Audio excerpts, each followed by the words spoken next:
Alright, what's going on, guys? Trev back again, here to bring you another video. This one's going to be doing a video giving my thoughts on the return date for The Walking Dead Season 7 second half, as well as the ratings for the mid-season finale being a little bit lower than many of us expected, as well as answering more of your guys' Q&A questions.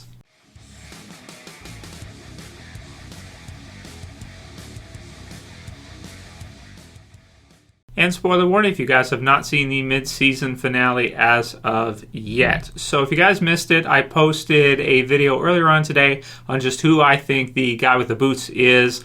Most likely Brian or Leslie, whatever name they choose to use in the TV series. Check it out. It's in the channel right now, and I'll post it at the end of this video in case you haven't seen it yet. So check that one out. This one's going to be the Q&A for today. So returning February 12, 2017. Very excited, man. I want to thank Med1965 for letting me know about that. That was the date when we thought it was going to be. It's basically 2 months from the mid-season finale, because the mid-season finale was the 11th of December, and then we get 2 months, and then February, so January, February. So this one's actually not too bad in terms of a wait time. Usually we have to wait longer, but this season started a bit later than we were used to, and that's why it's like going right into Christmas. Like our last episode was on the 11th, and then of course 2 weeks to Christmas, so you just have like a week or two, and then Christmas is here. Everybody's probably buying a bunch of stuff and everything right into Christmas time, right? And then, of course, after Christmas, with New Year's and all that, before you know it, it'll be January. And then at the end of January, we're looking at February, and it's back. So it's not going to be a bad wait. It's going to be kind of a quick one this year, I feel. And I feel like they left it off at a really, really strong point with Episode 8, and they really got the show back on track, I think, for what we're going to be expecting for the second half. So the ratings for the episode. So the ratings were actually a bit lower than I thought they were going to be. They were only at 10.58 million, which is lower than episode 5, 4, 3, 2, and 1 for this season, which is really weird. 10.58. So it did beat episode 7. It did beat episode 6, but just barely. Episode 7 was at 10.48, this one being at 10.58. So it's not great for the show. Let's be honest here, it's not. Now, many people say, well, yeah, but that's way more than it needs, and there's international viewers and that's true too. And, you know, DVR is pretty big nowadays, and online, people downloading, pirating, stuff like this. And while that's all true, there's more people doing that probably now than there was 2 or 3 years ago. Still, you know, it's not great for the show, I don't think, because, of course, the majority of the money AMC probably makes on the show is going to be based off of the commercials and stuff that they have between scenes and everything. So it is lower than I thought. I thought it would be at least at 12. I think I said around, what did I say, guys? 12 million, something like that. That's what I figured for the mid-season finale. When it comes back after seeing a pretty great mid-season finale, I think it should do better again. But I've been wrong about the ratings for the last little while, thinking it would turn around for the mid-season finale, and it didn't. So has The Walking Dead peaked with Season 5? Seems kind of like it. Kind of got a second peak here for the premiere, but that died out quickly. It seems like a lot of viewers might have rage quit after seeing the brutality of the Glenn death with the eye pop and everything in Abraham. So it's a bit unfortunate, but really, for the most part, it should be fine. They're doing Fear and The Walking Dead. They get to, there's all kinds of other things too. Like, they get to replay the episodes, which gets them even more viewers. They get Talking Dead afterwards, which gets even more. And it's still way higher than almost any other show AMC's ever had. It's still higher than Breaking Bad or all these other shows that were actually incredible shows, Mad Men and all these other stuff that AMC's had. It's still huge numbers either way. So hopefully nothing bad happens, and the second half gets a little bit of its steam rolling back. It looks like it has, and I think more people are going to be opt to tune in now to find out, how Rick and the others are going to fight back against Negan and the Saviors. As much of a downer as that could be for some people, yin and yang, the other side will be great when we see them, rise up and beat, or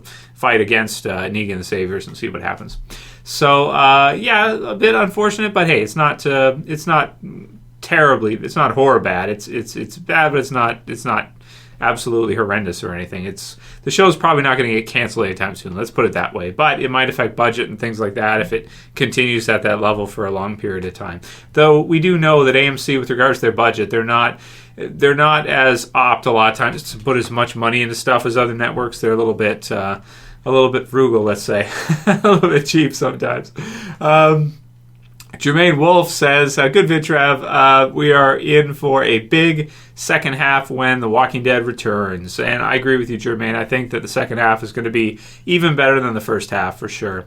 Pablo Suarez says, Q&A, Trev, who do you think or wish would eventually kill Negan? And I'll say the same as I always kind of did. Negan's so much fun, I don't really want to see him get killed. But if you're going to choose somebody, I've always said that I think Maggie is your best bet because from a viewer standpoint, we see Glenn get absolutely smashed by Negan. So to see Maggie get revenge on Negan would be really cool. You could also go with someone like Dwight or something like that. Daryl in the TV series would be kind of cool as well too. Or Rick, and it would fit into, with any of them probably. Buster T14 says, Trev, do you think the guy with the boots is Siddiq or a Whisperer?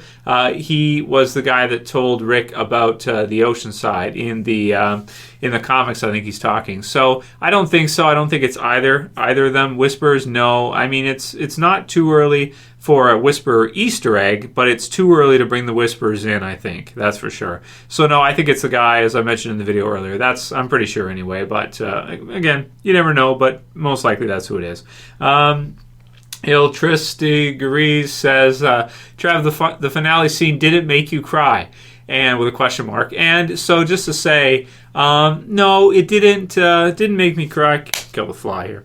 It didn't make me cry, but it was a pretty sad scene. I mean, okay, distracted by this fly. I'm going to cry because I killed the fly. But, okay, so the finale scene didn't make me cry. No, I mean, it was a pretty beautiful sequence to see everybody kind of walking together again and that, and Daryl and Rick and the others reunited and, hug each other and all that good stuff. So that was great, but no, it didn't cry. I was just happy to see it, but I'm not overly dramatic like that. I don't know. Sometimes I can be, as you guys have seen. But, I mean, even when I do my reactions and stuff, like, that's one thing I don't like is when I do my reactions and everything, I try to keep them as, natural as possible. So they're not, like, overly acted out or anything, like, ridiculous. They're, I'm not acting like I'm more excited or more sad or more whatever than I actually am. I'm just kind of showing you guys a genuine type of reaction. So that's why, like, if you see my reaction videos, I don't go crazy and stuff like that because I'm not, I don't know. Sometimes I'll go crazy before episodes because I get really excited, but that's genuine as well. So that's real as well. But no, it didn't in this case. Neither did the premiere for some reason, and a lot of people did. The ending was really sad, the premiere. Brujerya says, how stupid was Rosita's one bullet plan from a scale of 1 to 10? And then Med1965 also said, hey Trev, did the bullet that Eugene made end up on the ground? I believe it's in Lucille still, I think. I think it's in the side of Lucille. If it hit the barbed wire on Lucille, it should have cut through and should have gone through the wood. That's tricky, but the way I see it with the bullet question is I think the bullet wasn't perfect. I think the bullet that Eugene made was like, it's a bullet, but it's not perfected. It's not, perfect at this point. So he's probably got some more work to do on perfecting his bullet recipe and, producing some more and testing them out and finding just the right kind of a mixture, making it just the right way because she shot him from pretty much point blank and it hit Lucille. It didn't hit him. So Lucille kind of saved him, which was kind of cool. Saved Negan. But at the same time, it's like, I don't know if it was because the bullet was off or something. Was her aim bad? I'm not sure. But I tend to read it as the bullet probably wasn't perfect, so it didn't fly exactly straight is the way I'm seeing it. So, but I'd have to watch again. Where was he holding Lucille? Was Lucille in front of him, this kind of thing, or did it just miss and kind of hit Lucille? I gotta watch again to see the angle and everything. But yeah, Maddie H says, Trev, got a question for you. The woman who killed Olivia was named a rat. That's a funny name. Which could also read a rat. Do you think it's a play on words and she could actually turn out to be a rat and one of the saviors to turn against Negan? Love your channel. So thanks, Maddie. That's a good question. She did get kind of a name call out, which most of them don't get. So could she be a more important character and possibly turn against Negan? That would be cool, but she seems to be very loyal to him. I mean, she turned and shot Olivia like without hesitation. So she seems to be quite loyal to him. However, she could be a cool actual villain to see get killed by maybe Rosita or somebody. That would be cool because, you know, she's like holding the knife on her and stuff, and, you know, you set up some kind of vengeance type of storyline, revenge type storyline, similar to what we got going with Dwight and Daryl. That is, unless Dwight was the one who let him go. In that case, then maybe you know, that doesn't quite make sense because they sympathize with each other.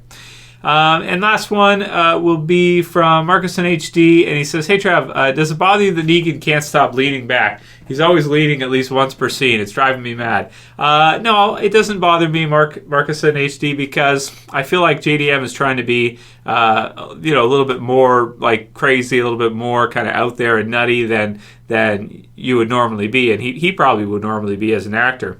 So I feel like that's part of his MO. It's kind of like the Shane head rub thing, where he just keeps rubbing the damn head over and over again.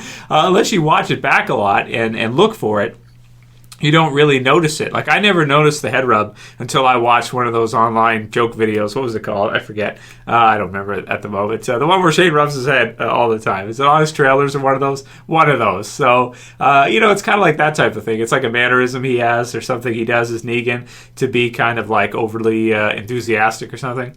I think it works, but he does do it a lot. You're right. But, hey, you know, I mean, everyone has their own mannerisms. You guys get to see mine all the time, right? Talking hands is one thing I do a lot. So sometimes people think I'm gay. So, but I usually don't. I usually don't do it that way. So, you know. Anyway, all right. That's it for we got our call here for today. If you guys like this video, please thumb it up below. You can share, you can favorite, and if you're new and you want to subscribe, click the button bottom left to subscribe. So for this one, see you guys again tomorrow. It's Trev. Same peace. Later, guys. See ya. You better subscribe.